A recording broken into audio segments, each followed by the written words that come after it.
पिछले करीब 3 महीनों से किसानों का आंदोलन जारी है। हरियाणा में हरियाणा विकास मंच के प्रदेशाध्यक्ष प्रहलाद सिंह भारूखेड़ा लंबे समय से किसानों का नेतृत्व कर रहे हैं, अगुवाई कर रहे हैं।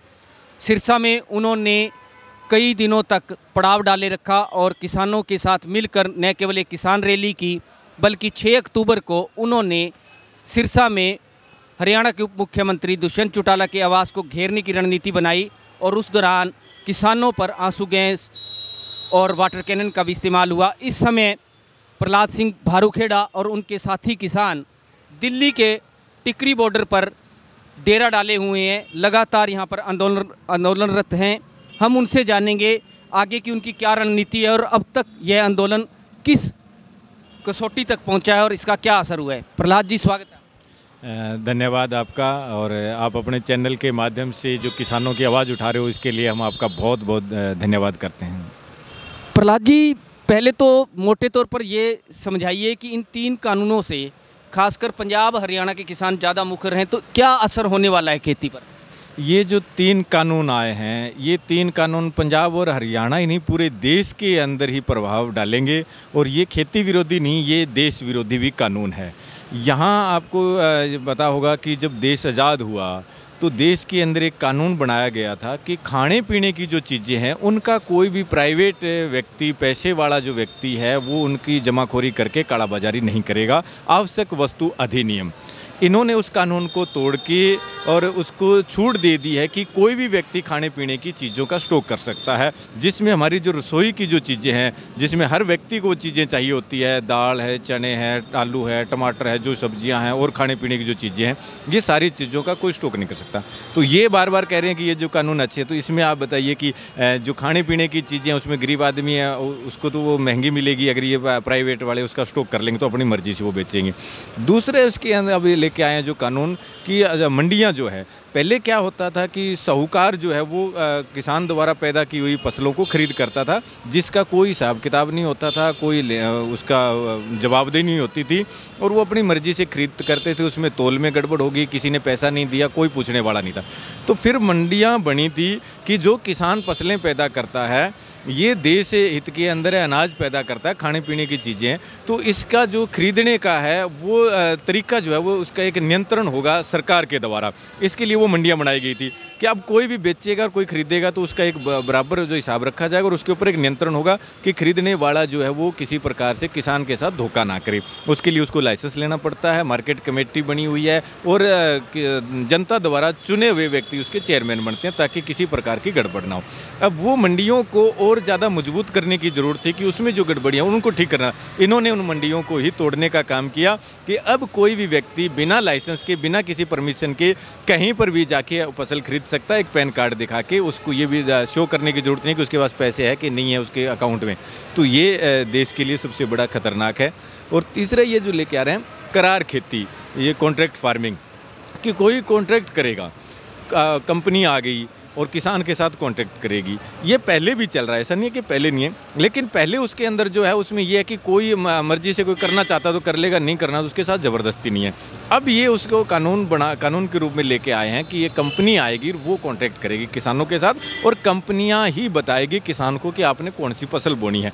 उसके अंदर क्या होगा कि मान लो कंपनी ने आके आपके साथ कॉन्ट्रैक्ट कर लिया किसान के साथ और उसमें एक आलू का कर लिया कॉन्ट्रैक्ट कि आलू आपने बोने हैं, और उसमें जो अधिकार जो दिए गए कॉन्ट्रैक्ट के अंदर, करार के अंदर, वो सारे अधिकार कंपनियों का किसान के पास अधिकार नहीं है। उसमें यह है कि अगर आपने करार किया है किसान ने कंपनी के साथ और मार्केट के अंदर उस टाइम जो भाव है उसके हिसाब से कंपनी ने भाव कर लिया कि 1000 रुपये क्विंटल के हिसाब से हम आपका आलू खरीदेंगे, और वो आलू की फसल जब 2 महीने 3 महीने के बाद में मंडी में आएगी तो अगर उसका भाव बढ़ जाता है तो किसान वो जो करार किया 1000 रुपया क्विंटल का, उसके ऊपर बाध्य होगा कंपनी को देने के लिए। अगर मार्केट के अंदर भाव गिर जाता है तो कंपनी उस करार को रद्द कर सकती है क्वालिटी का बहाना करके। तो उसमें तमाम जो अगर भाव बढ़ेगा तो भी किसान को फ़ायदा नहीं होगा और भाव कम हो गया तो कंपनी उसको बीच में छोड़ देगी, जिसकी कोई जवाबदेही नहीं है। तो उसके लिए इन्होंने एक छोटा सा प्रावधान कर दिया कि अगर ऐसा कोई डिस्प्यूट होता है तो उसमें एसडीएम और डीसी के आप शिकायत कर सकते हो, उससे ज़्यादा आप कोर्ट में नहीं जा सकते।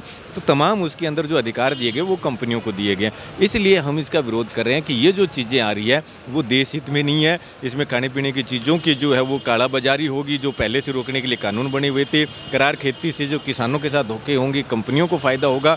और ये ज़मीनें जो है धीरे धीरे करके एक लीज जो है सिस्टम और चला रखा है कि 30 साल के लिए किसान की जो ज़मीन है कंपनियां लीज पे लेगी और 30 साल लीज पे लेने के बाद में वो उसकी कंपनियां ही मालिक हो जाएगी, किसान जो है वो बंधुआ मजदूर बन जाएंगे। और ये यहाँ पे क्या है कि अमेरिका का एक कॉन्सेप्ट है, उसको यहाँ पे लागू करना चाहते हैं। अमेरिका के अंदर खेती नहीं आज, अमेरिका के अंदर सिर्फ 6% किसान है, 20-20 हज़ार एकड़ के फार्म बने। वो सिस्टम यहाँ हिंदुस्तान में लागू करना चाहते हैं।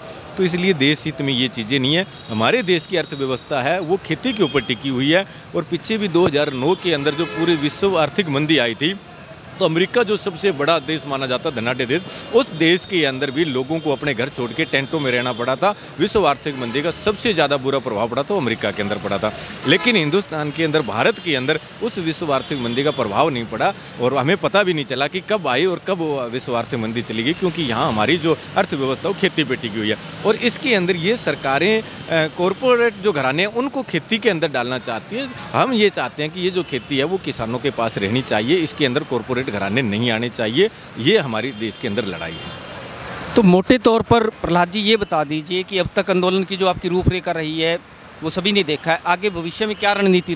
हम तो उम्मीद करते हैं और उम्मीद के ऊपर ही सारी चीज़ें हैं। पहले जो ये जब कानून लेके आए हैं उसी टाइम इसका विरोध शुरू कर दिया था, फिर ये अध्यादेश लेके आए उसी टाइम इसका विरोध चल रहा है और फिर इन्होंने रातों रात कानून बना दिए। उसको लेके हमने राज्यों के अंदर प्रोटेस्ट किए, पंजाब में हुआ, हरियाणा में हुआ, दूसरे राज्यों के अंदर हुआ, लेकिन सरकार ने सुना नहीं। फिर 26 तारीख का अल्टीमेटम दिया था सरकार को कि अगर ये कानून निरस्त नहीं करती है सरकार तो हम दिल्ली की तरफ आएंगे।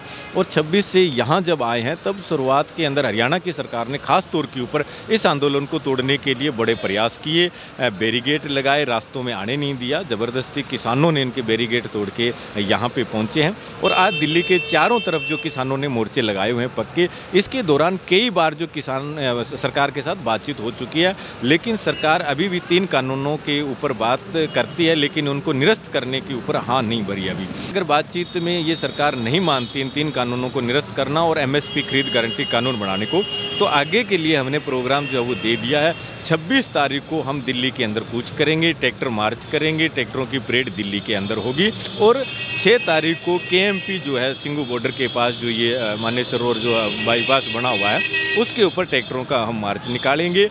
और पूरे देश भर के अंदर 15 दिनों का प्रोग्राम बना दिया है कि सब जगह पे प्रदर्शन किए जाएंगे, ट्रैक्टर मार्च होंगे, ब्लॉक स्तर के ऊपर, जिला स्तर के ऊपर रैलियाँ की जाएंगी और पूरा जो है देश के अंदर एक बड़ा पखवाड़ा ये चलाया जाएगा। इसे सरकार के खिलाफ इसके झूठ के जो है भंडाफोड़ किया जाएगा और 26 को दिल्ली कूच करने का हमने प्रोग्राम बनाया है। ठीक है जी, ये थे प्रहलाद सिंह भारूखेड़ा जी। जैसा कि आप देख सकते हैं कि किसानों की स्पष्ट रणनीति है कि ये तीनों कानून वापस लिए जाएं और जब तक उनकी मांगें नहीं मानी जाती उनका आंदोलन जारी रहेगा।